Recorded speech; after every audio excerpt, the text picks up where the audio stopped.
وعلى آله وأصحابه أجمعين أما بعد أعوذ بالله من الشيطان الرجيم بسم الله الرحمن الرحيم ووصينا الإنسان بوالديه إحسانا آمنت بالله صدق الله العلي العظيم وبلغنا رسوله النبي الأمين المتين الكريم ونحن على ذلك لمن الشاهدين والشاكرين والحمد لله رب العالمين.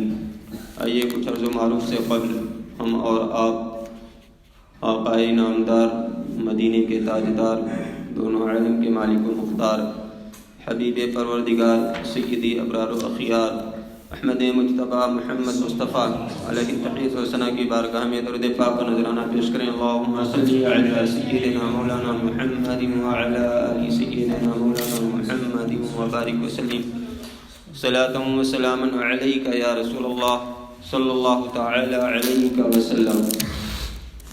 3 روزہ جشن صدیق اکبر رضی اللہ تعالی عنہ کا یہ پروگرام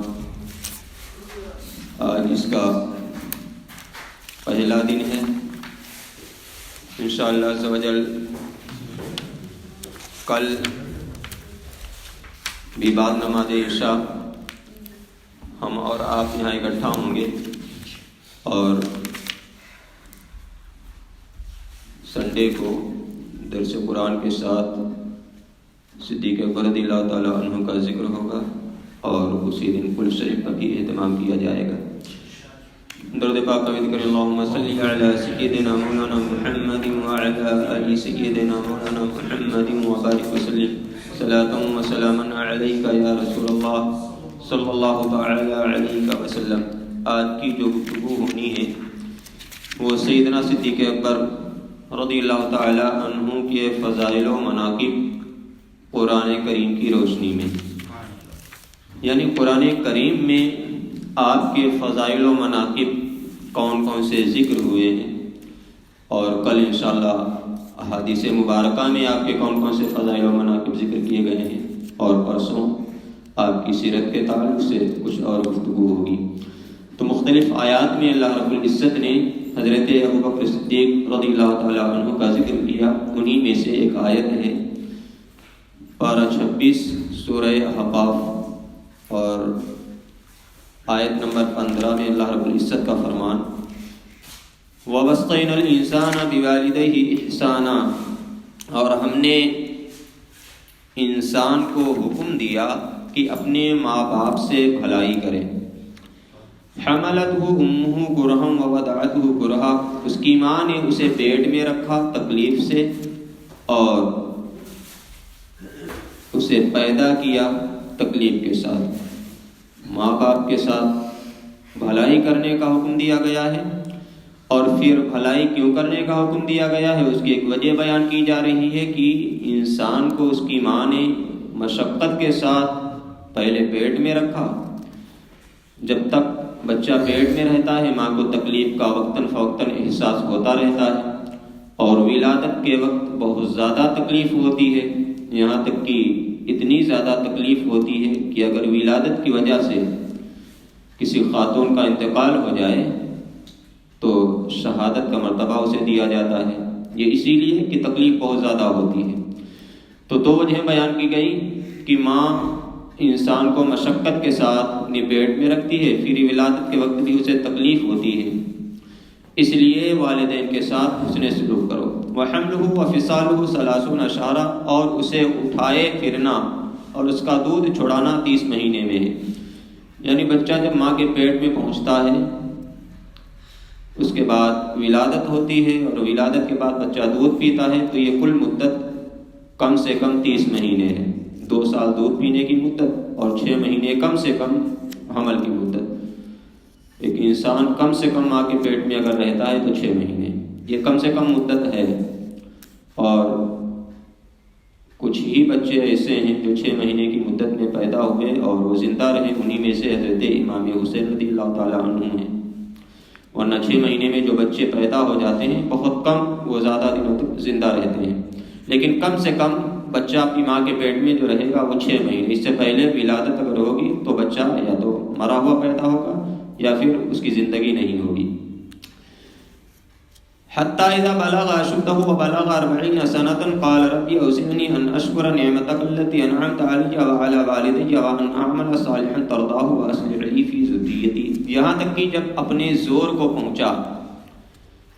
زور کو کب پہنچتا ہے؟ جب طاقت و قوت انسان کی اپنے شباب کو پہنچتی ہے. انسانی طاقت رفتہ رفتہ بڑھتی رہتی ہے. بچہ جب پیدا ہوتا ہے بہت کمزور ہوتا ہے، پھر اس کی طاقت رفتہ رفتہ بحال ہوتی رہتی ہے. پھر ایک عمر آتی ہے کہ طاقت گھٹنے لگتی ہے. تو یہ کون سی مدت بیان کی گئی ہے؟ یہ ہر انسان کا الگ الگ معاملہ رہتا ہے، لیکن 30 سے 40 کے درمیان. عام طور سے ہوتا ہے کہ انسان جب 40 سال کا ہو جاتا ہے اور 40 سال جب کراس کر جاتا ہے تو طاقت و قوت میں کمی آنے لگتی ہے. طاقت و قوت میں کمی آنے لگتی ہے، بڑھاپے کے آثار ظاہر ہونے لگتے ہیں اور کمزوری آنے لگتی ہے. اور کچھ افراد ایسے بھی ہیں کہ 35 سال کی عمر میں ہی جیسے ہی 35 سال انہوں نے کراس کیا ان کی طاقت و قوت میں کمی آنے لگی. تو یہ 30 سے 40 سال کی جو درمیانی مدت ہے اسی میں انسان اپنے شباب کو پہنچتا ہے، لیکن 40 سال کے بعد وہ کمزور ہونے لگتا ہے. یہاں تک کہ جب اپنے زور کو پہنچا اور 40 برس کا ہوا، 40 سال کا ہو گیا، تو 40 سال میں انسان جسمانی اعتبار سے بھی طاقت و قوت کا مالک ہو جاتا ہے اور عقلی اعتبار سے بھی. عقل بھی 40 سال میں ہی پختہ ہوتی ہے. قال ربی اوزعنی ان اشکر نعمتک التی انعمت علی وعلی والدی وان اعمل صالحا ترضاہ. عرض کیا ہے میرے رب میرے دل میں ڈال کہ میں تیری نعمت کا شکر کروں اور جو تو نے مجھ پر اور میرے ماں باپ پر احسان کیا ہے، انعام کیا ہے، اور میں وہ کام کروں جو تجھے پسند آئے. وَأَصْلِحْ لِي فِي ذُرِّيَّتِي، اور میرے لیے میری اولاد میں صلاح اور نیکی رکھ، بھلائی رکھ. تو یہاں انسان جب 40 سال کا ہو گیا تو اس نے دعا کی کہ اے مولا تو نے جو مجھ پر احسان کیا اور میرے والدین پر احسان کیا ہے تو مجھے توفیق دے کہ میں اس احسان کے بدلے تیرا شکریہ ادا کروں. کس احسان کے بدلے؟ کہ میرے اوپر احسان کیا اور میرے والدین کے اوپر بھی احسان کیا، تو اس کے بدلے میں تیرا شکریہ ادا کروں. وَأَصْلِحْ لِي فِي ذُرِّيَّتِي، اور میری اولاد کو صالح بنا. انی تبت الیک وانی من المسلمین، میں تیری طرف رجوع لایا اور میں مسلمان ہوں. اس آیت میں اللہ رب العزت نے شروع میں ہی فرمایا وَوَصَّيْنَا الْإِنسَانَ، اور ہم نے انسان کو حکم دیا. یہ کون سے انسان ہیں؟ کوئی خاص انسان ہے یا عام انسان ہے؟ تو یہاں مراد تو خاص انسان ہے لیکن حکم عام ہے. ہر انسان کو یہ حکم ہے کہ اپنے والدین کے ساتھ نیکی اور بھلائی کرے. لیکن خاص انسان وہ کون ہے؟ وہ سیدنا صدیق اکبر رضی اللہ تعالیٰ عنہ ہیں. کیوں؟ سیدنا صدیق اکبر رضی اللہ تعالیٰ عنہ کو اللہ رب العزت نے یہ نعمت عطا فرمائی کہ جیسے ہی رسول اکرم صلی اللہ علیہ وسلم نے اعلان نبوت کی آپ سب سے پہلے دائرہ اسلام میں داخل ہو گئے.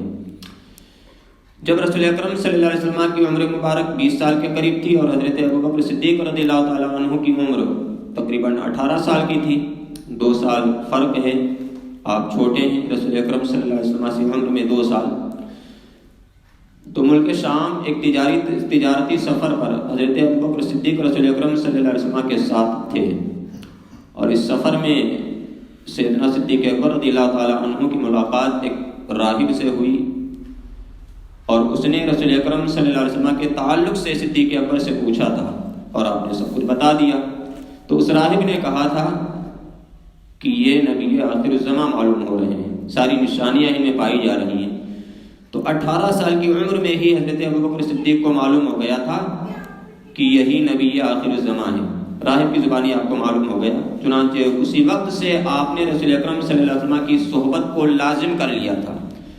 یعنی آپ کوشش کرتے کہ ہر سفر میں رسول اکرم صلی اللہ علیہ وسلم کے ساتھ رہیں. یہ الگ بات ہے کہ ابھی اللہ کے رسول صلی اللہ علیہ وسلم نے اپنی نبوت کا اعلان نہیں کیا تھا، لیکن صدیق اکبر کو معلوم ہو چکا تھا ایک راہب کے ذریعے.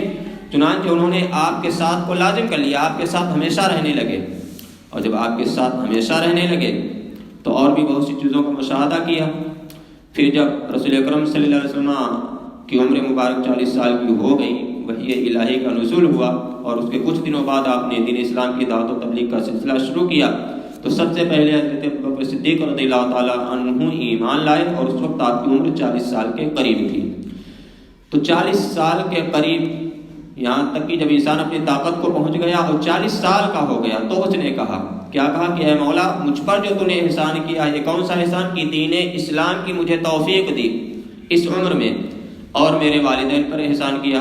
یہ حضرت ابوبکر صدیق رضی اللہ تعالیٰ عنہ ہیں کہ آپ کو بھی اللہ نے دین اسلام سے نوازا اور شرف صحابیت سے نوازا، اور آپ کے والدین بھی صحابی ہیں، آپ کی والدہ بھی صحابی ہے اور آپ کے والد بھی صحابی، اور آپ نے اپنی اولاد کے لیے بھی دعا کی تھی وَأَصْلِحْ لِي فِي ذُرِّيَّتِي، اور میری اولاد کو صالح بنا، تو اللہ رب العزت نے آپ کی یہ دعا قبول فرمائی، اور آپ کے تینوں بیٹے صحابی، عبداللہ، محمد، عبد الرحمن، یہ تینوں بیٹے صحابی، اور عبد الرحمن کے بیٹے محمد یعنی حضرت ابوبکر صدیق کے پوتے وہ بھی صحابی۔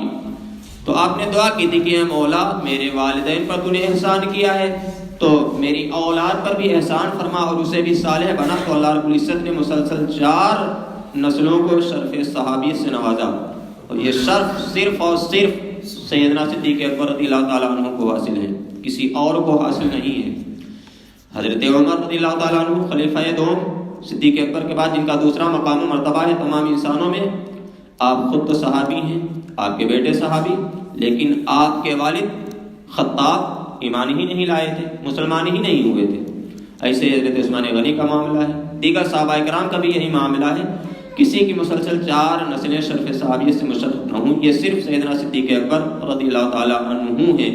تو اس آیت میں جس انسان کا ذکر ہے وہ خاص انسان حضرت ابوبکر صدیق رضی اللہ تعالیٰ عنہ ہے کہ آپ کا ذکر اللہ رب العزت نے کیا کہ آپ جب 40 سال کے ہو گئے تھے تو آپ نے دعا کی تھی اور اللہ رب العزت نے آپ کی دعائیں قبول فرمائی۔ تو اس آیت میں بھی اللہ رب العزت نے سیدنا صدیق اکبر رضی اللہ تعالیٰ عنہ کا ذکر کیا۔ ایک دوسری جگہ اللہ رب العزت کا فرمان والذی جاء بالصدق وصدق به اولئک هم المتقون، اور وہ ذات جو سچ لے کر کے آئی، وصدق به، اور وہ جس نے ان کی تصدیق کی، اولئک هم المتقون، تو یہی متقی ہیں، اللہ سے ڈرنے والے یہی ہیں۔ مولا کائنات حضرت علی رضی اللہ تعالی عنہ سے اس آیت کی یہ تفسیر مروی ہے، آپ فرماتے ہیں کہ جو سچ لانے والے ہیں وہ رسول اکرم صلی اللہ علیہ وسلم ہیں، والذی جاء بالصدق کے جو سچ لے کر کے آئے وہ کون ہے؟ اللہ کے رسول صلی اللہ علیہ وسلم ہیں، آپ ہی سچ لے کر کے آئے، قرآن کریم کی آیات آپ ہی کے اوپر نازل ہوئی تو آپ ہی سچ لے کر کے آئے، وصدق بھی، اور جس نے آپ کی تصدیق کی۔ یوں تو بے شمار صحابہ کرام نے رسول اکرم صلی اللہ علیہ وسلم کی نبوت و رسالت کی تصدیق کی اور آپ کے فضائل و مناقب کو بیان کیا اور آپ کے معجزات کی تصدیق کی، لیکن تصدیق کرنے میں جو منفرد انداز صدیق اکبر رضی اللہ تعالی عنہ کا ہے وہ کسی اور کا نہیں ہے۔ خود رسول اکرم صلی اللہ علیہ وسلم نے فرمایا کہ میں نے جس کسی کو بھی اسلام کی دعوت دی، تھوڑی دیر کے لیے اس نے غور و فکر کیا، تذبذب میں پڑا، شک و شبہ میں پڑا، سوائے ابو بکر کے، جیسے ہی میں نے ان کو اسلام کی دعوت دی بغیر کسی شک و شبہ کے اور بغیر کسی جھجک کے بلا توقف انہوں نے اسلام قبول کر لیا۔ اور کیوں نہ قبول کرتے، پہلے سے منتظر تھے صدیق اکبر رضی اللہ تعالیٰ عنہ، راہب نے تو بتا ہی دیا تھا کہ یہ نبی آخر الزمان ہے، تو آپ تو بس انتظار کر رہے تھے کہ کب اللہ کے رسول صلی اللہ علیہ وسلم مجھے دین اسلام کی دعوت دے اور میں قبول کر لوں۔ تو یہ اللہ کا فضل سیدنا صدیق اکبر کا ہے۔ تو آپ نے جو تصدیق کی ایسی تصدیق کسی اور نے نہیں کی، اسی لیے آپ ہی کی تصدیق کا ذکر اس آیت میں ہے کہ بلا توقف جس نے تصدیق کی رسول اکرم صلی اللہ علیہ وسلم کی وہ سیدنا صدیق اکبر ہیں۔ تو یہی تقوی والے ہیں، یہی متقی ہیں۔ تو اس آیت کریمہ میں بھی اللہ رب العزت نے سیدنا صدیق اکبر رضی اللہ تعالی عنہ کا ذکر کیا۔ اور دیکھیے سیدنا صدیق اکبر رضی اللہ تعالی عنہ کو اللہ رب العزت نے مال و دولت سے تو نوازا ہی تھا، آپ دیگر غریب مسلمانوں پر بھی خرچ کرتے تھے، اور آپ کے جو رشتہ دار ہیں آپ اپنے رشتہ داروں پر بھی خرچ کیا کرتے تھے۔ انہی رشتہ داروں میں سے آپ کے خالہ زاد بھائی ہیں حضرت مصطح، صحابی ہیں۔ سن 5 ہجری میں رسول اکرم صلی اللہ علیہ وسلم ایک غزوے میں تشریف لے گئے جسے غزوہ بنی مصطلق کے نام سے جانا جاتا ہے۔ جب آپ واپس آ رہے تھے تو مدینہ المنورہ پہنچنے ہی والے تھے کہ ایک جگہ قیام کیا، اور ام المؤمنین حضرت عائشہ صدیقہ رضی اللہ تعالی عنہا اس سفر میں اللہ کے رسول صلی اللہ علیہ وسلم کے ساتھ تھی۔ قافلے نے جب آرام کیا تو حضرت عائشہ صدیقہ رضی اللہ تعالی عنہا ضرورت کے تحت باہر گئی اور آپ کا ہار ٹوٹ کر کے گر گیا، تو آپ کو جب خیال آیا کہ میرا ہار گر گیا ہے تو آپ اسے تلاش کرنے لگی، اور تلاش کرنے کی وجہ سے تھوڑی سی تاخیر ہو گئی، قافلے میں واپس آتی آپ کو تاخیر ہو گئی، جب تک قافلہ اپنی جگہ سے روانہ ہو چکا تھا۔ چونکہ حضرت عائشہ صدیقہ رضی اللہ تعالیٰ عنہ جس اونٹ پر سوار ہوتی تھی تو اس زمانے کا یہ طریقہ بھی تھا کہ اونٹ کے اوپر ہودج رکھ دیا جاتا تھا، چاروں طرف پردہ پڑا ہوتا تھا، اس میں خواتین بیٹھ جایا کرتی تھی۔ تو جو لوگ آپ کے اونٹ کو ہانک رہے تھے انہوں نے، اب یہ خلاف ادب بھی تھا کہ پردہ اٹھا کر کے دیکھتے کہ حضرت عائشہ صدیقہ ہیں یا نہیں ہیں، انہوں نے سمجھا کہ آپ بیٹھی ہوئی ہیں، اس لیے انہوں نے اونٹ اٹھایا اور قافلے کے ساتھ چل دیے۔ جب آپ اس جگہ پہنچی جہاں قافلے نے قیام کیا تھا تو دیکھا کہ قافلہ جا چکا ہے، آپ تھوڑا پریشان ہوئی، لیکن آپ وہیں پر بیٹھ اس لیے گئی کہ ایک طریقہ اور رائج تھا کہ جب بھی کوئی قافلہ چلتا تھا تو قافلے کے پیچھے پیچھے ایک فرد تھوڑی دوری بنا کر کے چلتا تھا، وہ اس لیے کہ اگر قافلے والوں کی کوئی چیز گر جائے تو اسے اٹھا لے اور قافلے تک پہنچا دے۔ تو حضرت عائشہ صدیقہ رضی اللہ تعالیٰ عنہ اس لیے بیٹھ گئی کہ جو صاحب قافلے کے پیچھے پیچھے چل رہے ہیں قافلے کا گرا ہوا سامان اٹھانے کے لیے، وہ ابھی یہاں سے گزریں گے اور پھر میں ان کے ساتھ قافلے کو پالوں گی جا کر کے۔ تھوڑی دیر کے بعد وہ صحابی جو اس بات پر معمور تھے وہ آئے، انہوں نے حضرت عائشہ صدیقہ رضی اللہ تعالیٰ عنہ کو جیسے ہی دیکھا فوراً اپنی نظریں دوسری طرف پھیری۔ حضرت عائشہ صدیقہ رضی اللہ تعالیٰ عنہ نے بھی کپڑے سے پردہ کر لیا۔ انہوں نے پوچھا کہ کیا ہوا ہے، تو حضرت عائشہ صدیقہ رضی اللہ تعالیٰ عنہ نے سارے حالات بیان کر دیے۔ تو پھر انہوں نے اپنا اونٹ بٹھایا اور کہا آپ اس پہ سوار ہو جائیں اور میں آپ کو قافلے تک پہنچا دیتا ہوں۔ آپ اس اونٹ پر سوار ہو گئی اور انہوں نے قافلے تک پہنچا دیا۔ یہ وہ زمانہ تھا کہ رسول اکرم صلی اللہ علیہ وسلم مدینۃ المنورہ میں جلوہ فرما تھے، 5 سال ہو گئے تھے مدینۃ المنورہ میں رہتے ہوئے۔ یہاں ایک گروہ تھا جسے منافقین کے نام سے جانا جاتا ہے، جو ہمیشہ اس بات میں لگے رہتے تھے کہ کوئی موقع ملے اور ہم مسلمانوں کے درمیان انتشار پھیلائیں اور ان کے ذہنوں میں خلجان پیدا کریں۔ تو منافقین کو موقع مل گیا اور انہوں نے الزام لگا دیا حضرت عائشہ صدیقہ رضی اللہ تعالیٰ عنہ پر۔ اب جب یہ الزام لگا دیا حضرت عائشہ صدیقہ رضی اللہ تعالیٰ عنہ پر تو باتیں آپس میں شروع ہوئیں، اور اس طرح کی باتیں بہت کم ایسا ہوتا ہے کہ رکنے کا نام لے، باتیں بڑھتی رہیں۔ بہت سے لوگوں نے بھی اس طرح کے الفاظ نکالے حضرت عائشہ صدیقہ رضی اللہ تعالیٰ عنہ کی شان کے لائق جو نہیں تھے۔ تو انہی میں سے سیدنا صدیق اکبر رضی اللہ تعالیٰ عنہ کے خالازاد بھائی مصطح ہیں، یہ بھی تھے، اور انہوں نے بھی حضرت عائشہ صدیقہ رضی اللہ تعالیٰ عنہ کے تعلق سے یہی کہا۔ اور اس سے پہلے یہ غریب تھے تو حضرت ابوبکر صدیق رضی اللہ تعالیٰ عنہ انہیں کافی عطا کیا کرتے تھے، لیکن جب انہوں نے الزام لگایا تو حضرت ابوبکر صدیق رضی اللہ تعالیٰ عنہ نے جو ان کو دیا کرتے تھے وہ دینا بند کر دیا، اور دینا اس لیے بند کر دیا کہ ان لوگوں نے یہ الزام تو لگا دیا حضرت عائشہ صدیقہ رضی اللہ تعالیٰ عنہ پر، لیکن حضرت عائشہ صدیقہ رضی اللہ تعالیٰ عنہ ایسی خاتون ہیں کہ اللہ کے رسول صلی اللہ علیہ وسلم کو بہت محبوب تھیں آپ، اور صرف اللہ کے رسول صلی اللہ علیہ وسلم ہی کو نہیں، اللہ رب العزت کو بھی بہت زیادہ محبوب تھیں آپ۔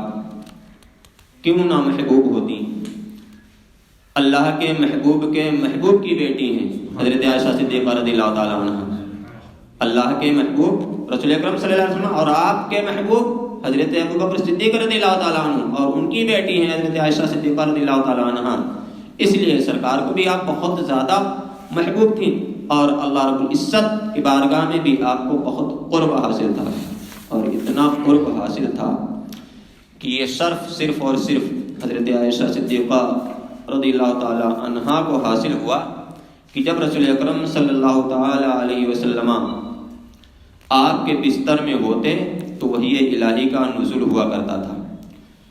آپ حضور اکرم صلی اللہ علیہ وسلم بستر عائشہ میں ہوتے تو وحی الہی کا نزول ہوا کرتا تھا، اور یہ حدیث بھی حضرت عائشہ صدیقہ رضی اللہ تعالی عنہا سے ہی مروی ہے۔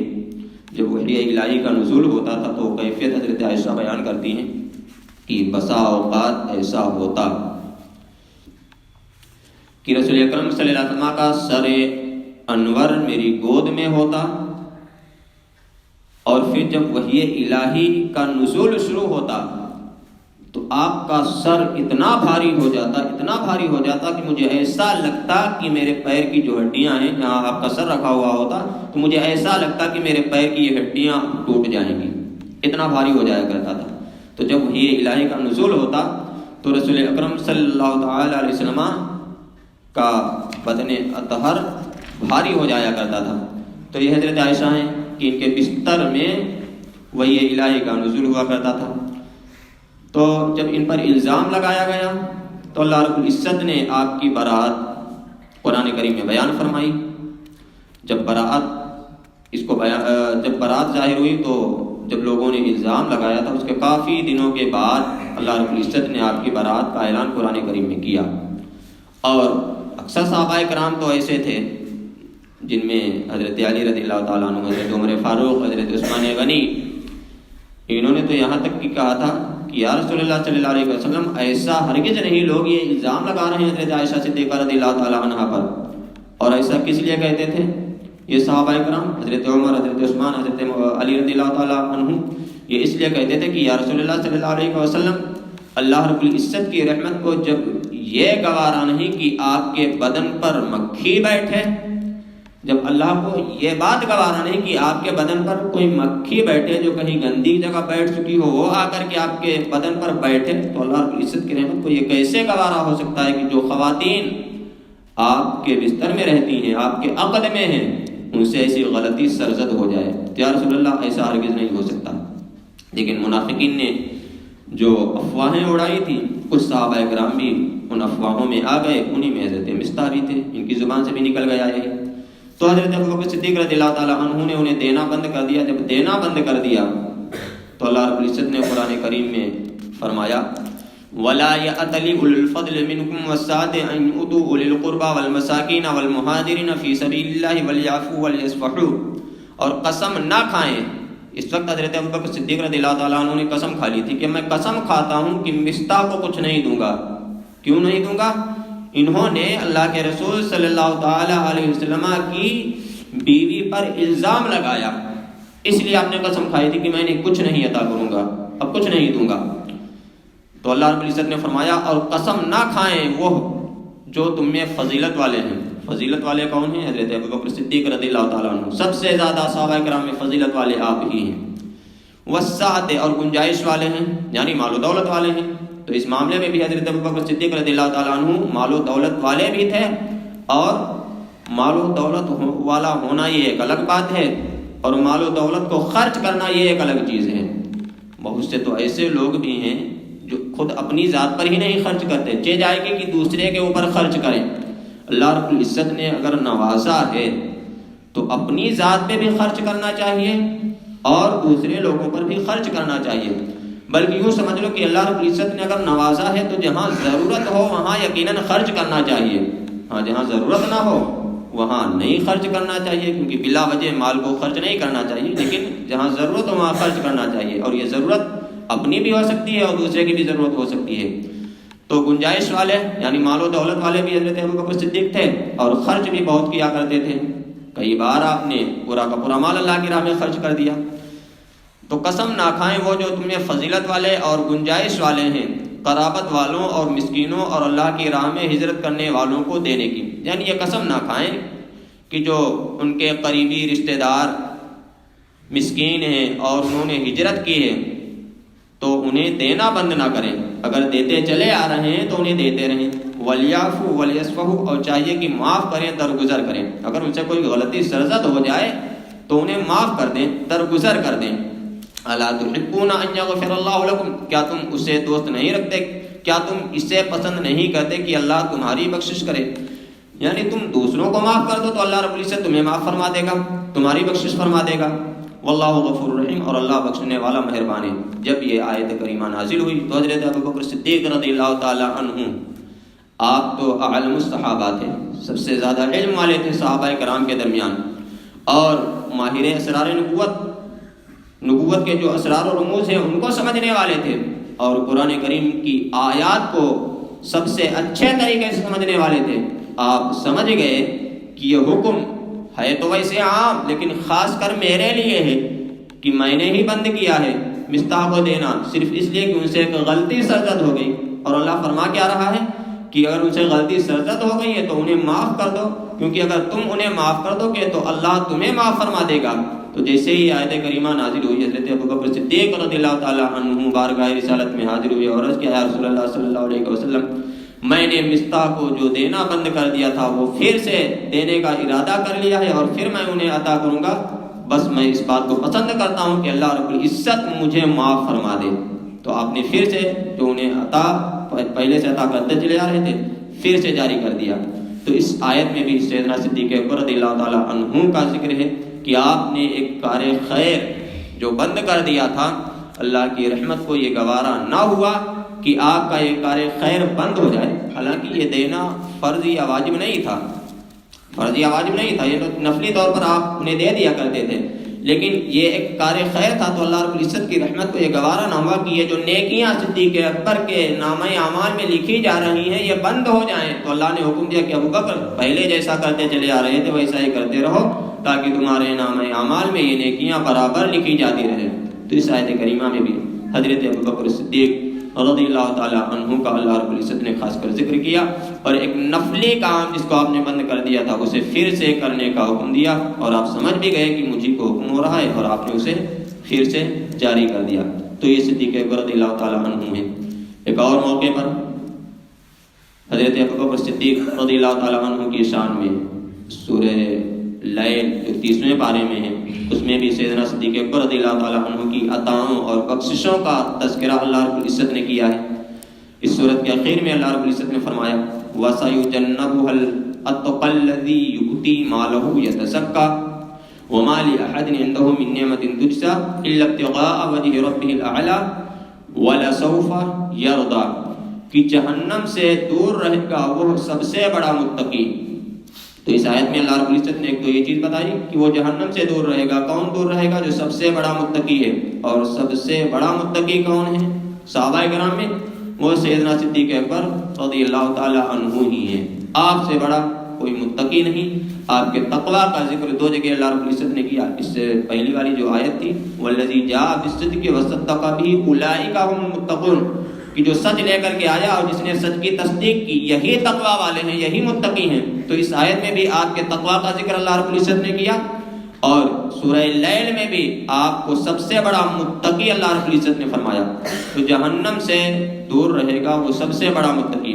تو ایک تو یہ کہ آپ جہنم سے آزاد ہیں، اس کا ذکر احادیث میں بھی ہے. اللہ کے رسول صلی اللہ علیہ وسلم نے فرمایا کہ انت آتیکم من النار کہ تم جہنم سے آزاد ہو. تو آپ جہنم سے دور رہیں گے. اللہ رب العزت نے یہ خوشخبری دی کہ ابو بکر جنتی ہیں، جہنم میں نہیں جائیں گے. اور یہ فرمایا کہ سب سے بڑے متقی ہیں الذی یؤتی مالہ یتزکیٰ، وہ سب سے بڑا متقی جو اپنا مال اس لیے دیتا ہے اللہ کی راہ میں تاکہ تزکیہ نفس حاصل ہو، صفائی قلب حاصل ہو. تو آپ اللہ رب العزت نے وجہ بھی ذکر فرمائی کہ ابو بکر جو اللہ کی راہ میں خرچ کرتے ہیں ان کا مقصد کیا ہے کہ تزکیہ نفس حاصل ہو، دل صاف و شفاف ہو جائے. اللہ کی راہ میں مال دینے سے مال کی بھی صفائی ہوتی ہے. زکوٰۃ کو زکوٰۃ اسی لیے کہتے ہیں کہ جب وہ ادا کر دی جاتی ہے تو مال صاف و شفاف ہو جایا کرتا ہے. بہت سی چیزیں ایسی ہیں کہ جن کی گندگی ہمیں نظر نہیں آتی لیکن ان کی صفائی کی جاتی ہے. ہمارا بدن، ہمارے کپڑے یہ گندے ہو جاتے ہیں تو ہمیں نظر آتے ہیں اور انہیں ہم صاف کر لیتے ہیں تو ہمیں نظر آتے ہیں کہ یہاں اب صفائی ہو گئی. لیکن بہت سی چیزیں ایسی ہیں کہ جن کی گندگی نظر نہیں آتی لیکن وہ چیزیں گندی ہو جاتی ہیں اور ان کی صفائی بھی کی جاتی ہے. اس زمانے میں اس کو بہت اچھی مثال اس کے لیے اگر ہے تو یہ کہ موبائل وغیرہ کی بھی ہم صفائی کرتے ہیں. کون والی صفائی؟ وہی جو ریفریش کرتے ہیں. یہ گندگی نہ تو ہمیں نظر آتی ہے نہ ہی صفائی ہونے کے بعد نظر آتی ہے لیکن یہ بھی ایک طرح سے موبائل کی صفائی ہے.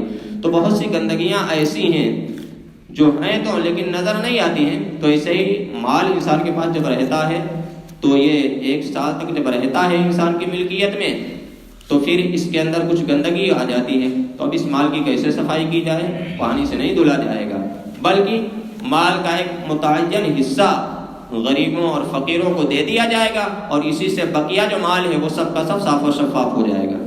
یعنی 2.5% اگر کسی غریب کو دے دیں گے تو باقی جو 97.5% آپ کے پاس بچا ہے، یہ 97.5% پاک و صاف ہو جائے گا، اور اگر نہیں دیں گے تو پورا کا پورا مال یہ کیا ہو جاتا ہے؟ گندا ہو جایا کرتا ہے۔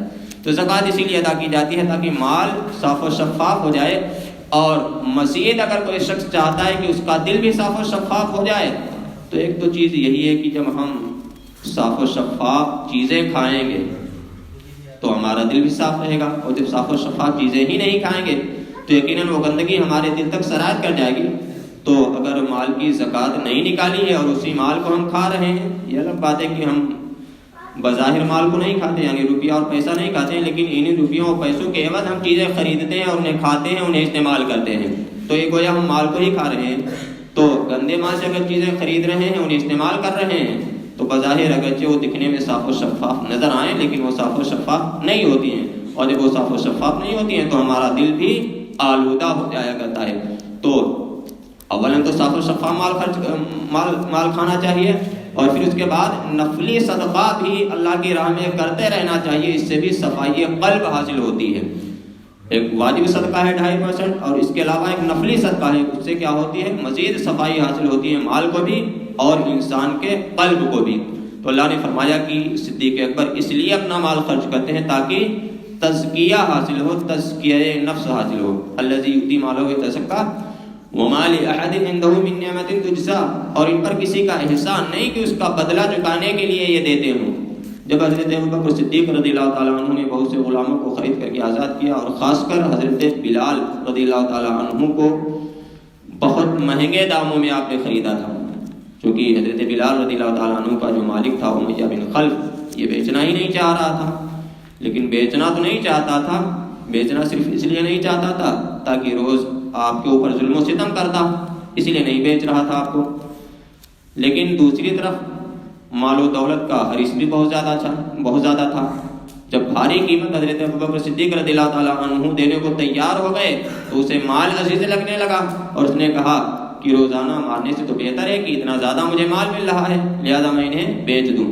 تو بہت مہنگے داموں میں حضرت ابوبکر صدیق رضی اللہ تعالیٰ عنہ نے حضرت بلال رضی اللہ تعالیٰ عنہ کو خریدا اور خرید کر کے آزاد کر دیا تھا۔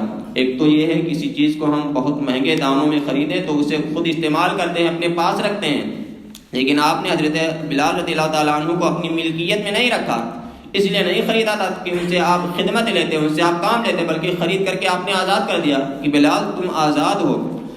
تو کفار مکہ جو تھے انہوں نے یہ کہنا شروع کیا کہ ان غلاموں کا ابوبکر پر کوئی احسان رہا ہوگا، کسی زمانے میں ان غلاموں نے اور خاص کر بلال حبشی نے ابوبکر پر کوئی احسان کیا ہوگا، تو اسی احسان کا بدلہ چکانے کے لیے ابوبکر نے بلال حبشی کو اتنے مہنگے داموں خرید کر کے آزاد کیا ہے تاکہ احسان کا بدلہ چکا دے۔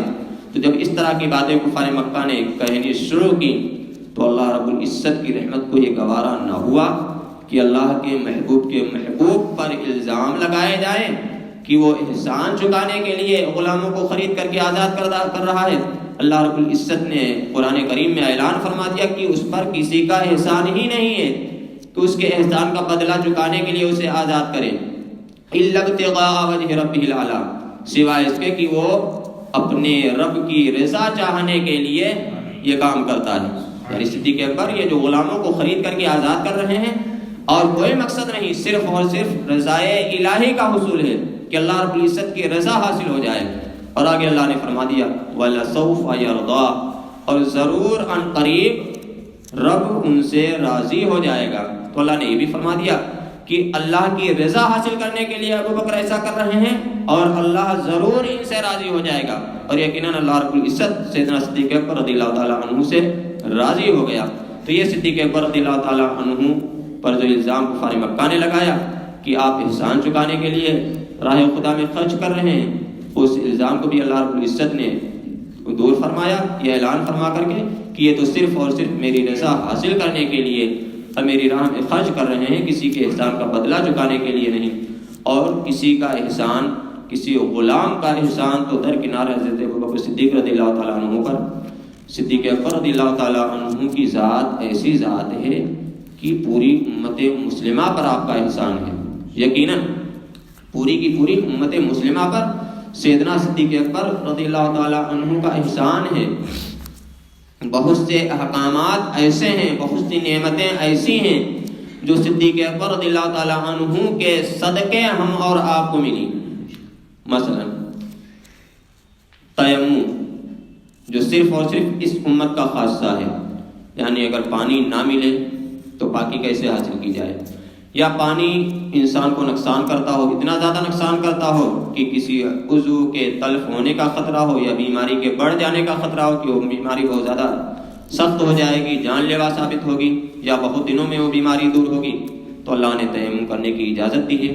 اور یہ تیمم کرنے کی جو اجازت ملی ہے وہ کس کے صدقے میں؟ سیدنا صدیق اکبر رضی اللہ تعالیٰ عنہ ہی کے صدقے میں یہ تیمم جیسی نعمت ملی ہے۔ اس کا مختصراً واقعہ کیا ہے کہ اس میں بھی حضرت عائشہ صدیقہ رضی اللہ تعالیٰ عنہ ہی رسول اکرم صلی اللہ علیہ وسلم کے ہمراہ تھیں، اور ایک موقع پر حضرت عائشہ صدیقہ رضی اللہ تعالیٰ عنہ کا ہار اس موقع پر بھی گم ہوا تھا، تو اس کو تلاش کرنے کے لیے اللہ کے رسول صلی اللہ علیہ وسلم نے قافلے کو روک دیا تھا کہ جب تک ہار نہیں مل جائے گا ہم یہیں قیام کریں گے۔ تو آپ نے سب کو روک دیا تھا کہ ہم یہیں قیام کریں گے، اور صحابہ کرام پریشان اس لیے تھے کہ نماز کا وقت بھی ہو رہا تھا، ایک تو وضو کے لیے پانی نہیں اور دوسرے پینے کے لیے بھی پانی نہیں تھا۔ تو اس موقع پر صحابہ کرام نے صحابہ کرام صدیق اکبر رضی اللہ تعالیٰ عنہ کے پاس آئے اور کہا کہ ابو بکر دیکھیے، آپ اپنی بیٹی کا کارنامہ دیکھیے کہ انہوں نے اس موقع پر اپنے سامان کی حفاظت نہیں کرتی ہیں اور اپنے ہار کو گم کر دیا، اور ان کے ہار کی وجہ سے ہم سب کو یہاں رکنا پڑا ہے، اور ہمارے پاس نہ تو پانی پینے کے لیے، نہ وضو کرنے کے لیے، اور نہ ہی قرب و جوار میں کہیں پانی ہے۔ تو یہ پریشانی ہمیں جو لاحق ہوئی ہے وہ آپ کی صاحبزادی کی وجہ سے لاحق ہوئی ہے۔ تو صحابہ کرام کو جو فکر تھی وہ پینے سے زیادہ نماز کی فکر تھی کہ نماز کا وقت ہو رہا ہے اور نماز کے لیے وضو ضروری ہے، بغیر وضو کے نماز نہیں ہو سکتی، اور ابھی تک تیمم کا حکم نازل ہی نہیں ہوا تھا، صرف اور صرف وضو کرنا تھا۔ تو صحابہ کرام کو فکر یہ لاحق ہو رہی تھی کہ ہم نماز کیسے ادا کریں گے، پانی ہے نہیں، وضو نہیں کریں گے تو نماز کیسے ادا کریں گے۔ تو اس موقع پر اللہ رب العزت نے آیت تیمم نازل فرمائی کہ اگر تم پانی نہ پاؤ، چاہے بیماری کی وجہ سے یا پانی وہاں میسر ہی نہ ہو، تو تیمم کر لیا کرو۔ جب یہ آیت کریمہ نازل ہوئی تو ابھی تک جو چند صحابہ کرام حضرت ابو بکر سے یہ کہہ رہے تھے کہ آپ اپنی بیٹی کا کارنامہ دیکھیے، ان کی وجہ سے ہم سب کو پریشانی لاحق ہوئی ہے، دیگر چند صحابہ حاضر ہوئے حضرت ابو بکر صدیق رضی اللہ تعالیٰ عنہ کی بارگاہ میں اور عرض کیا کہ اے ابو بکر، آپ کی وجہ سے یہ پہلی نعمت ہمیں نہیں مل رہی ہے، اس سے پہلے بھی بہت سی نعمتیں آپ کی وجہ سے مل چکی ہیں، اور آج دیکھو یہ بھی نعمت ہمیں آپ کی وجہ سے ملی ہے۔ تو ہم جیسی عظیم نعمت یہ بھی حضرت ابو بکر صدیق رضی اللہ تعالیٰ عنہ کے صدقے میں امت کو ملی۔ اگر حضرت عائشہ صدیقہ رضی اللہ تعالیٰ عنہ کا ہار اس وقت گم نہ ہوتا اور قافلہ اپنی رفتار سے چلتا رہتا تو ممکن ہے بہت سے احکامات ایسے ہیں جب کوئی وجہ اس کی پائی گئی تو وہ حکم اللہ رب العزت نے نازل فرمایا۔ تو تیمم جو مشروع ہے اس کی ایک وجہ ہے۔ تو یہ صدیق اکبر رضی اللہ تعالیٰ عنہ ان کے صدقے میں بہت سے احکامات اور بہت سی نعمتیں اس امت کو اللہ رب العزت نے عطا فرمائیں۔ ایک اور موقع پر اللہ رب العزت نے حضرت ابوبکر صدیق رضی اللہ تعالیٰ عنہ کا تذکرہ ان الفاظ میں کیا، یا ایھا الذین آمنوا من یرتد منکم عن دینہ فسوف یأتی اللہ بقوم یحبهم ویحبونہ اذلۃ علی المؤمنین اعزۃ علی الکافرین یجاہدون فی سبیل اللہ ولا یخافون لومۃ لائم ذالک فضل اللہ یؤتیہ من یشاء واللہ واسع علیم۔ یہ آیت کریمہ تو رسول اکرم صلی اللہ تعالی علیہ وسلم کے اوپر نازل ہوئی، اور صحابہ کرام فرماتے ہیں بہت سی آیات ایسی ہیں جن کا معنی و مفہوم تو صحابہ کو معلوم تھا، لیکن حقیقی مطلب اس کا کیا ہے یا اس کی تفسیر کیا ہے، اس سے واقفیت بعد میں ہوئی۔ رسول اکرم صلی اللہ علیہ وسلم کی حیات ظاہری کے بعد بہت سے لوگ جو مسلمان ہو گئے تھے وہ مرتد ہونے لگے، دین اسلام کو چھوڑنا شروع کر دیا، پھر سے کفر میں پلٹنے لگے۔ تو حضرت ابوبکر صدیق رضی اللہ تعالیٰ عنہ نے ان لوگوں سے جہاد کیا جو مرتد ہو گئے تھے، جنہوں نے دین اسلام کو چھوڑ دیا تھا۔ تو حضرت ابوبکر صدیق رضی اللہ تعالیٰ عنہ نے صحابہ کرام کے ساتھ مل کر کے ان سے قتال کیا، ان سے جہاد کیا، یہاں تک کہ یہ پھر سے یا تو دائرہ اسلام میں داخل ہو گئے یا انہیں آپ نے قتل کر دیا۔ جب حضرت ابوبکر صدیق رضی اللہ تعالیٰ عنہ نے ان سے قتال کیا، جہاد کیا، تو صحابہ کرام فرماتے ہیں تب ہم کو معلوم ہوا کہ اس آیت کریمہ میں جو اللہ رب العزت نے فرمایا کہ اے ایمان والو تم میں سے جو شخص مرتد ہو جائے فَسَوْفَ يَهْدِ اللَّهُ بِقَوْمٍ يُحِبُّهُمْ وَيُحِبُّونَهُ، تو اللہ رب العزت ایسے لوگوں کو لائے گا جن سے خود اللہ محبت کرتا ہے اور وہ اللہ سے محبت کرتے ہیں. اعزۃ علی الکافرین اذلۃ علی المؤمنین اعزۃ علی الکافرین، وہ مسلمانوں کے لیے نرم ہوں گے اور کافروں کے لیے بہت سخت ہوں گے. یجاہدون فی سبیل اللہ، جو اللہ کی راہ میں جہاد کریں گے. ولا یخافون لومۃ لائم، اور کسی ملامت کرنے والے کی ملامت کا انہیں پاس و لحاظ نہ ہوگا. بہت سے لوگ ملامت بھی کر رہے تھے لیکن کسی ملامت کرنے والے کی ملامت کا انہیں پاس و لحاظ نہ ہوگا. تو صحابہ کرام فرماتے ہیں کہ ہم سمجھ گئے جب صدیق اکبر رضی اللہ تعالیٰ عنہ نے خلیفہ بننے کے بعد مرتدین سے جہاد کیا، قتال کیا، تو ہم سمجھ گئے صدیق اکبر رضی اللہ تعالیٰ عنہ وہ ہیں کہ آپ اللہ سے محبت کرتے ہیں اور اللہ آپ سے محبت کرتا ہے. اس آیت کریمہ میں ذکر یہ ہے کہ جو لوگ مرتد ہو جائیں تو اللہ ایسی قوم لائے گا، ایسے لوگوں کو لائے گا کہ جو لوگ اللہ سے محبت کرتے ہیں اور اللہ ان سے محبت کرتا ہے. تو ہم سمجھ گئے کہ یہ آیت کریمہ تو حضرت ابوبکر صدیق رضی اللہ تعالیٰ عنہ کے حق میں نازل ہوئی. تو دیکھیے آیت کا نزول کب ہو رہا ہے اور اس کا ظہور کب ہو رہا ہے؟ جب سیدنا صدیق اکبر رضی اللہ تعالیٰ عنہ کو اللہ رب العزت نے خلافت عطا فرمائی تب اس آیت کا ظہور ہو رہا ہے اور آپ نے مرتدین سے جہاد کیا. تو یہ حضرت ابوبکر صدیق رضی اللہ تعالیٰ عنہ ہیں جن کا بیشتر مقامات پر تذکرہ اللہ رب العزت نے قرآن کریم میں کیا، اور منفرد صحابی ہیں کہ آپ کی صحابیت کا تذکرہ اللہ رب العزت نے قرآن کریم میں کیا. دیگر صحابہ کرام کی صحابیت کا تذکرہ احادیث میں ہے، لیکن قرآن کریم میں اگر کسی کا صحابی ہونا ثابت ہے تو وہ حضرت ابوبکر صدیق رضی اللہ تعالیٰ عنہ ہیں. اس موقع پر جب ہجرت کے موقع پر حضرت ابوبکر صدیق رضی اللہ تعالیٰ عنہ رسول اکرم صلی اللہ تعالیٰ علیہ وسلم کے ہمراہ تھے، اور غار ثور میں داخل ہونے کا وقت جب قریب آیا تو حضرت ابوبکر صدیق رضی اللہ تعالیٰ عنہ کے تعلق سے ایسے بہت سے واقعات ہیں کہ اللہ کے رسول صلی اللہ علیہ وسلم نے آپ کو حکم تو نہیں دیا لیکن آپ نے کیا. اور محبت کا یہی تقاضا ہوتا ہے کہ ضروری نہیں کہ جن چیزوں کا ہمیں حکم دیا جائے وہی چیزیں ہم کریں.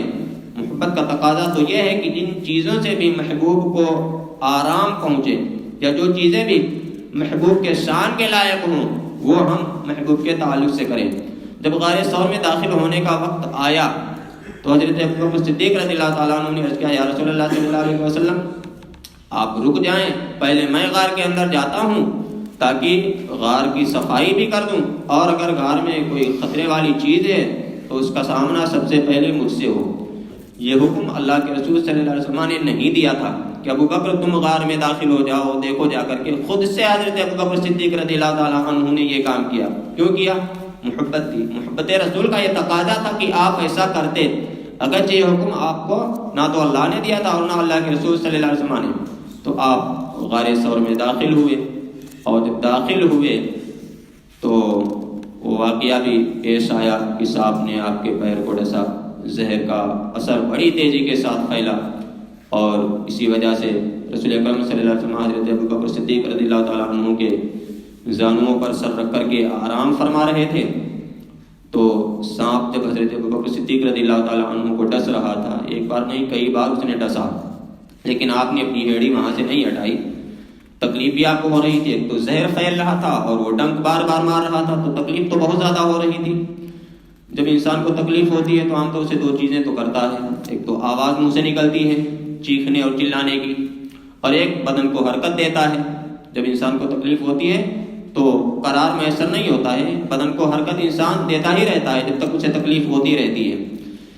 لیکن صدیق اکبر رضی اللہ تعالیٰ عنہ کو بہت تکلیف ہو رہی تھی، بہت درد ہو رہا تھا، لیکن نہ تو آپ چیخ اور چلا تو درکنار، ہلکی سی بھی آواز اپنی زبان سے نہیں نکال رہے تھے. مکمل طریقے سے آپ اپنے منہ کو بند کیے ہوئے تھے کہ ہلکی سی بھی آواز منہ سے نہ نکلے، اور بدن کو بھی حرکت نہیں دے رہے تھے. اور ایسا کیوں کر رہے تھے؟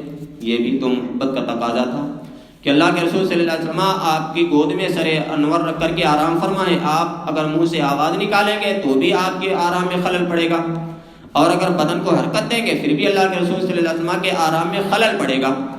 تو یہ دو چیزیں آپ کے اختیار میں تھیں، آواز نہ نکالنا یہ آپ کے اختیار میں تھا، اسے نہیں کیا. بدن کو حرکت نہ دینا یہ بھی آپ کے اختیار میں تھا، بدن کو بھی آپ نے حرکت نہیں دی، لیکن آنکھوں سے آنسو یہ تو اختیار میں نہیں انسان کے ہوتے ہیں، تو آنکھوں سے آنسو جاری ہو گئے، اور جب آنسو جاری ہو گئے تو اللہ کے رسول صلی اللہ علیہ وسلم کے چہرے انور پر وہ آنسو پڑے، تو اللہ کے رسول صلی اللہ علیہ وسلم بیدار ہوتے ہیں اور پوچھتے ہیں ابو بکر کیا معاملہ ہے؟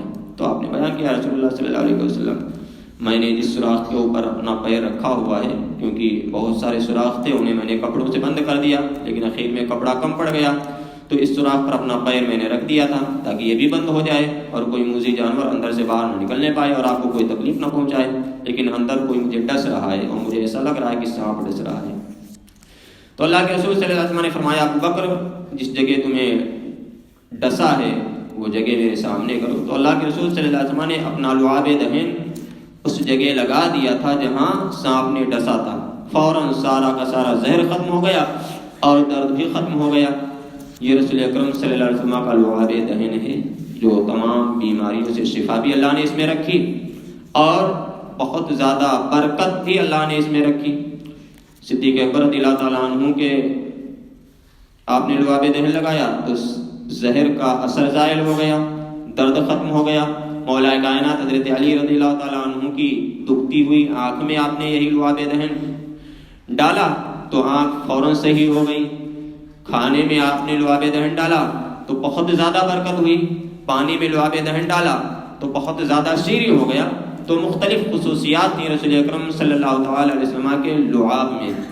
تو اس موقع پر جب سیدنا صدیق اکبر رضی اللہ تعالیٰ عنہ اللہ کے رسول صلی اللہ علیہ وسلم کے ساتھ غار ثور میں تھے اور کفار مکہ تلاش کرتے کرتے غار کے قریب پہنچ رہے تھے، تو حضرت ابوبکر صدیق رضی اللہ تعالیٰ عنہ کو یہ خطرہ لاحق ہوا کہ کہیں ہم پکڑ نہ لیے جائیں، تو آپ نے اللہ کے رسول صلی اللہ علیہ وسلم سے کہا تھا یا رسول اللہ یہ کفار قریب آ رہے ہیں، کہیں یہ ہمیں پا نہ لیں۔ تو اللہ کے رسول صلی اللہ علیہ وسلم نے فرمایا، اسی کو اللہ رب العزت نے قرآن کریم میں ذکر کیا، ثانی اثنین اذ ہما فی الغار، کہ دو میں کا دوسرا جب وہ دونوں غار میں تھے، تو دو میں کے دو کون تھے؟ اللہ کے رسول صلی اللہ علیہ وسلم اور دوسرے حضرت ابوبکر صدیق رضی اللہ تعالیٰ عنہ، جب وہ دونوں غار میں تھے، اذ یقول لصاحبہ لا تحزن، جب وہ اپنے صاحب یعنی اپنے صحابی سے کہہ رہے تھے کہ غمگین نہ ہو، تو یہ کہنے والے کون ہیں؟ اللہ کے رسول صلی اللہ علیہ وسلم، اور کس سے کہہ رہے ہیں؟ ابو بکر سے۔ تو اس میں اللہ رب العزت نے ذکر کیا کہ جب وہ صحابی سے کہہ رہے تھے، تو یہ جو صحابیت کا ذکر ہے یہ حضرت ابوبکر صدیق رضی اللہ تعالیٰ عنہ کی صحابیت کا ذکر سرات کے ساتھ قرآن کریم میں ہے۔ لا تحزن، غمگین نہ ہو، ان اللہ معنا، بے شک اللہ کی رحمت، اللہ کی معیت ہمیں حاصل ہے۔ فانزل اللہ سکینتہ، تو اللہ رب العزت نے سکون نازل فرمایا، یعنی حضرت ابوبکر جو ابھی تک فکر مند تھے کہ کہیں کفار ہمیں پا نہ لیں، آپ یہ فکر ایک دل میں انسان کے ہوا کرتی ہے، خلجان ہوا کرتا ہے، تو اللہ رب العزت نے آپ کے دل کو سکون عطا فرمایا۔ اللہ کے رسول صلی اللہ علیہ وسلم نے جب آپ سے فرمایا کہ غمگین نہ ہو، اللہ کی معیت ہمیں حاصل ہے، اللہ کی نصرت ہمیں حاصل ہے، تو صدیق اکبر رضی اللہ تعالیٰ عنہ کو اطمینان قلب حاصل ہوا کہ اب ہمیں کفار مکہ نہیں پائیں گے۔ کیوں نہیں پائیں گے؟ اللہ کے رسول صلی اللہ علیہ وسلم نے فرما دیا ہے کہ غمگین نہ ہو، تو آپ کا غم دور ہو گیا تھا۔ اور اسی آیت میں اللہ رب العزت نے صدیق اکبر رضی اللہ تعالیٰ عنہ کی صحابیت کا بھی ذکر کیا۔ تو یہ سیدنا صدیق اکبر رضی اللہ تعالیٰ عنہ ہیں، ایمان لانے کا تذکرہ بھی اللہ رب العزت نے قرآن کریم میں کیا، اور آپ نے جو دعائیں کی ان دعاؤں کا بھی تذکرہ اللہ رب العزت نے قرآن کریم میں کیا، اور آپ نے جو اعمال کیے ان اعمال کا بھی ذکر اللہ رب العزت نے قرآن کریم میں کیا، اور آپ نے جو رسول اکرم صلی اللہ علیہ وسلم کی صحبت اختیار کی۔ یوں تو بے شمار صحابہ کرام کو رسول اکرم صلی اللہ علیہ وسلم کی صحبت حاصل ہے، آپ کی صحبت میں رہیں، لیکن جو قرب صدیق اکبر رضی اللہ تعالیٰ عنہ کو حاصل ہے وہ کسی اور کو حاصل نہیں۔ کیوں؟ 18 سال کی عمر تھی حضرت ابوبکر صدیق کی اور 20 سال کی عمر تھی رسول اکرم صلی اللہ علیہ وسلم کی، تب سے آپ نے رسول اکرم صلی اللہ علیہ وسلم کی صحبت کو لازم کر لیا تھا۔ زیادہ سے زیادہ وقت آپ اللہ کے رسول صلی اللہ علیہ وسلم کے ساتھ ہی گزارتے تھے، اعلان نبوت سے پہلے بھی اور اعلان نبوت کے بعد بھی آپ نے اپنی زندگی کا زیادہ تر وقت رسول اکرم صلی اللہ علیہ وسلم کے ساتھ گزارا، یہاں تک کہ ہجرت کے موقع پر اللہ کے رسول صلی اللہ علیہ وسلم کے ساتھ اور کوئی نہیں تھا سوائے صدیق اکبر رضی اللہ تعالیٰ عنہ کے۔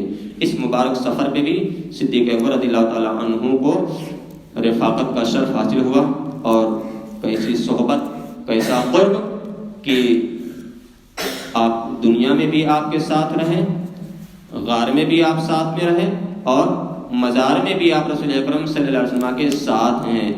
پہلو مصطفیٰ میں، اللہ کے رسول صلی اللہ علیہ وسلم کے پہلو میں آپ آج بھی آرام فرما ہیں۔ اور احادیث میں اللہ کے رسول صلی اللہ علیہ وسلم نے یہ ذکر کیا کہ قیامت کے دن سب سے پہلے میری قبر شق ہوگی، اس کے بعد ابو بکر کی، اس کے بعد عمر کی، اور پھر میں ان کے ساتھ۔ تو میدان قیامت میں بھی آپ رسول اکرم صلی اللہ علیہ وسلم کے ہمراہ ہوں گے اور میدان قیامت میں جائیں گے۔ تو ایسی رفاقت، ایسی صحبت صدیق اکبر رضی اللہ تعالیٰ عنہ کو حاصل ہے کہ ہر جگہ رسول اکرم صلی اللہ تعالیٰ علیہ وسلم کا قرب آپ کو ملا، دنیا میں بھی اور آخرت میں بھی ملے گا، اور مزار میں بھی سیدنا صدیق اکبر رضی اللہ تعالیٰ عنہ رسول اکرم صلی اللہ علیہ وسلم کے بہت زیادہ قریب ہے۔ ظاہری اعتبار سے بھی، باطنی اعتبار سے تو قرب حاصل ہے ہی، ظاہری اعتبار سے بھی بہت زیادہ فرق نہیں ہے صدیق اکبر رضی اللہ تعالیٰ عنہ کی قبر اور قبر رسول صلی اللہ علیہ وسلم کے درمیان۔ تو ہر جگہ صدیق اکبر رضی اللہ تعالیٰ عنہ کو قرب حاصل ہے، اور بے شمار فضائل و مناقب ہیں۔ یہ مختصراً فضائل و مناقب جو قرآن کریم میں اللہ رب العزت نے ذکر فرمائے، ان میں سے مختصراً بیان ہوئے ہیں۔ انشاءاللہ کل احادیث نبویہ میں صدیق اکبر رضی اللہ تعالیٰ عنہ کے جو فضائل ذکر ہوئے ہیں اس تعلق سے گفتگو ہوگی۔ اللہ رب العزت کی بارگاہ میں دعا ہے کہ ہم سب کو صحیح معنوں میں تمام صحابہ کرام سے اور بالخصوص سیدنا صدیق اکبر رضی اللہ تعالیٰ عنہ سے سچی پکی عقیدت